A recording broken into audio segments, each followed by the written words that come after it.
we have strong beliefs that we don't want private schools or private universities who can make money from education, because the money is not going to someone who wants to benefit from giving education, but it's going to the education.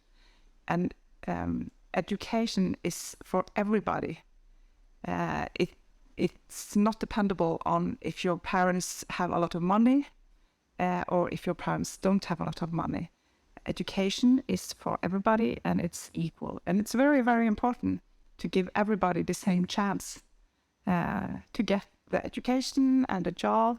Making our public schools the best they can be is priority number one, because if you educate your kids and your children and your youth in a good way, you prepare them for good careers and a good life ahead.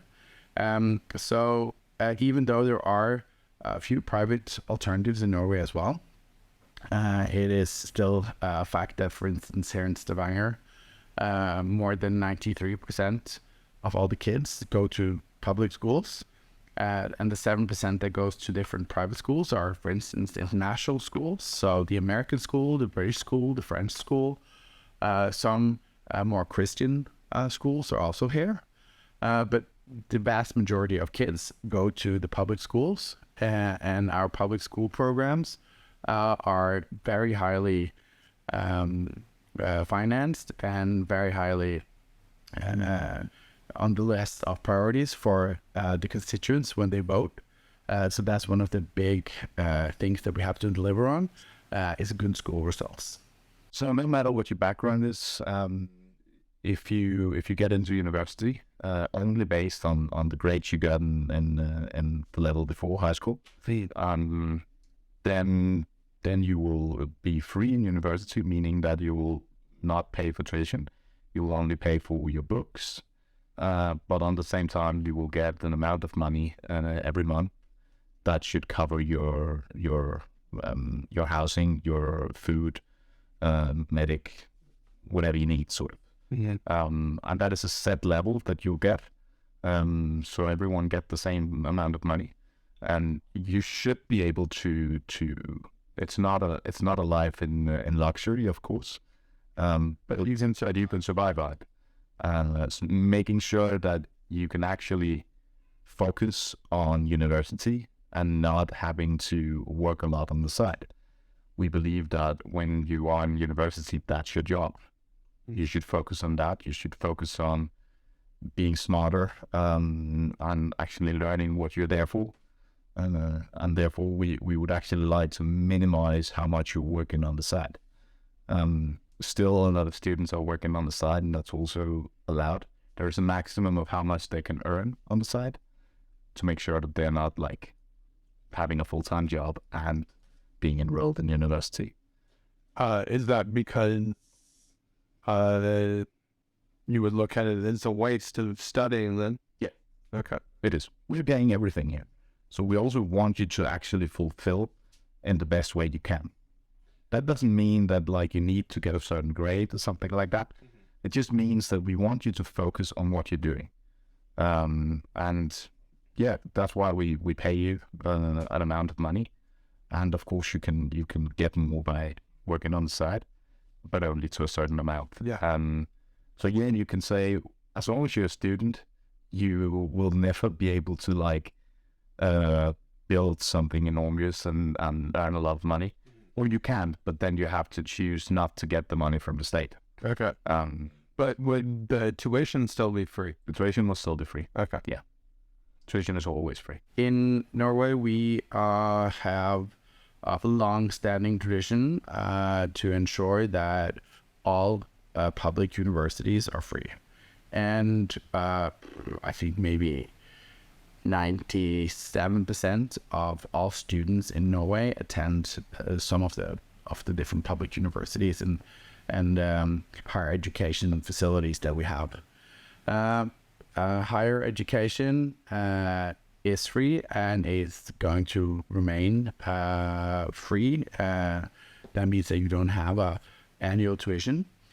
But in Norway, you can get student loans for the living costs. So when you are a student and you have your either your dorm room or the apartment you rent and the food you eat and such, you will get loans and a scholarship. It's 40-60, so 40% scholarship and the rest will be a loan. But there's no tuition, so you don't have to loan any money to pay any tuition fees. And of course, students have inexpensive housing. There's student housing. There is more inexpensive bus and train tickets for students, for instance. So even though it's not, it's not like a big fat check to live off a student loan, you still can get by fairly good and be able to go through higher education without crushing debt in the end. Even though you will normally, if you live by yourself, also have some student debt when you go out of, when you graduate from higher education. Can I give an example of maybe the level of debt usually at? Yes. Okay. Let me try to think what that would be around. I think you would have, let's say you do like a bachelor, a typical 4-year bachelor. You would have a debt after that of about, let me guess, between $20,000 to $25,000. US dollars. Yes. Okay. After a 4-year education. Yeah. So, and then you will have, but then you would have received, that's when you have also received about the same amount, $25,000 in scholarships as well. So that's basically your living expenses for the 4 years. We are not debating if we are going to continue free university or not. It's not a question. It's more a question of how much, because we have students loan too for everybody, and it's more of how we are going to do the students loan. How high can you go, or how much do the government give the students, and how much do they have to loan by themselves? And that is not the university itself, it's for the living costs if you have to move to another city. If you finish your education, some of the loan is given to you. I don't remember how much, but it is equal for everybody. The state, the national government, they prefer grants, so that when you build student housing, you can only build it for students, but you get a grant, but you don't get a very big grant, so you have to sort of make it economically and there's no gold taps and Persian carpets, but a normal good standard. Normally the city or the region will provide the lot, the area where you can build, and the student housing is owned by sort of a trust, a sort of a local trust in the different cities where you have universities. You also have a student trust, so they own it and run it by the income from the students that they pay in rent. Everything goes into the student trust, and so they sort of run it and keep maintenance and everything. So it's a sort of a everybody sort of chips in order to make student housing available. You actually just need to pass, and then you have you can try, I believe it's 3 times you can try an exam.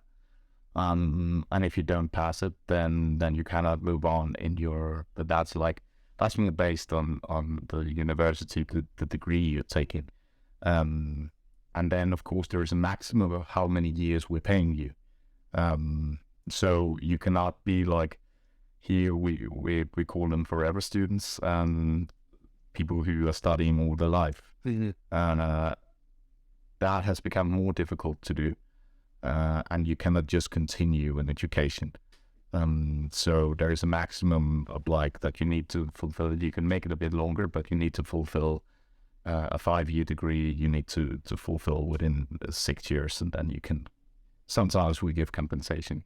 And a 6-year degree is a master's. Yeah, that's a master's degree. Most youth get their education and take it seriously, but they're young and they're studying, so of course somebody fails, but then they get a second chance. But I think overall, I think there's a belief in Norway that education is important, so they take it fairly seriously. In any system, I guess you will always have people who are working around it, and yeah, you can also work around this system. So yeah, we have seen people who have just enrolled in something, and then they don't show up for classes, or they don't go to the exams even, and then they can actually reach out to get like almost 2 years of payment, you can say, before we get to realize that you're actually not going to do anything with this degree, or trying to get the degree. So yeah, of course there are people doing that. The thing is that if you do that, then you're also shooting yourself in the foot, right? Because you know that if one day you wanted to take a degree, then this is of course remembered. So meaning that we've made it into that every month when you get the salary from the state, it is like a cut, you could say, in a paper, right? So you have a certain amount of cuts. And if you spend 2 years of cuts doing nothing, then you don't have enough cuts to actually do a full master degree all of a sudden. Meaning that if you want to do that, then you will need to earn some money on the side. So our system is very much based on trust as well. We need to trust that, of course, you're doing what you should, and then we will help you out the best way we can as a state. But if you don't do that, well, it's actually your bad, right? Because you will end up not getting a degree or not getting money for it. So I don't know. So it's more that way.